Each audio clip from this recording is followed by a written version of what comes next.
go on is for those ready to seek safety.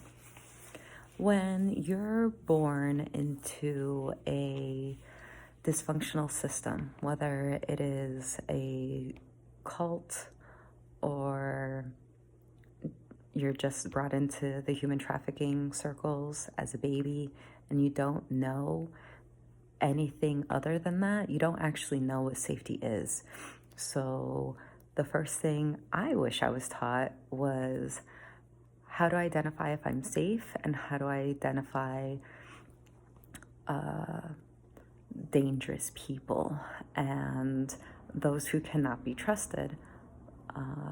Because when you escape, you are gonna go through a bit of mental and emotional chaos because you're gonna be in a different environment that you've never been in, although it is safer than where you've come from. And you need to get help. So the very first thing that I wish I had done in this order, because I did it backwards and it became a lot harder. So for those escaping domestic violence or human trafficking or whatever situation you're in, the very first thing that I would do is go find a social worker that can help you navigate these systems. If you have been held captive for quite a long time, there is a system known as the disability insurance, Social Security disability insurance. It's SSDI.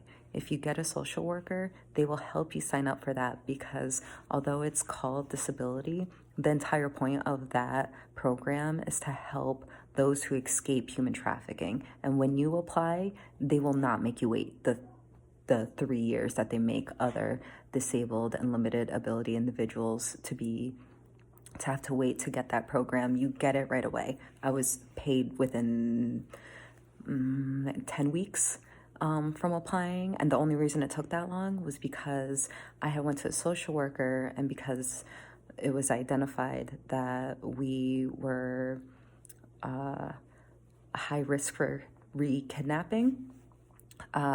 We were put on the address confidentiality program. That is something a social worker can help you get on. But before you get on that, apply for disability because trying to apply while on that program is very, very difficult and very, very lengthy. So before you change your address, and you cannot put in for the address confidentiality program if you already put your address into the post office. So if you're leaving the hostile environment and going to a new one, figure out what to do without giving up that new address until you're fully established and safe and able to get disability. Try to use a friend's address, and if you talk to them directly about this, they understand the systems.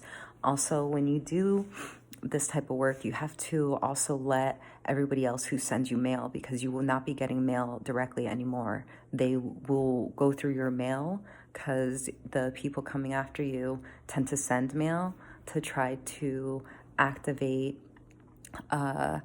it's basically a callback button, and they'll use words of manipulation or code words that they already instilled in you to activate you, to get you to freak out and run back to the system. If you run back to the system, that's them having power over you. And they might make your life really, really hard. They might make it really scary for those around you. But they do not come to your door and they don't kidnap you. They need your consent, but they can lie, they can manipulate and get your consent to go somewhere, even if it's not true. So be aware of your surroundings, get help. Social worker, disability program, address confidentiality program. Once you have the finances and you're able to get the medical help that you need, then I would suggest the very next thing is find a really good life coach, because you don't know how to live. These people have taught you nothing and they have taught you to be scared, and you don't know how to relate. to healthy people. And I want you to have hope, because people get to choose whether they're good or bad. And out of 100% of the people, 10% are really, really bad. They're in prison. 80% have yet to make a choice. And maybe that's you, because that's most of people. 10% have already decided they're going to be really good people and they're reaching for enlightenment. So the Dalai Lama, priest, the Pope, those are the 10%, assuming that they are living with high principles. So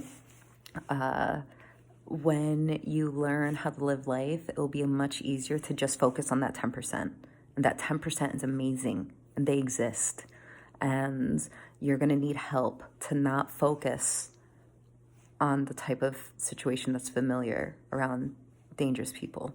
So keep going, get out of that environment, and I'll see you next week.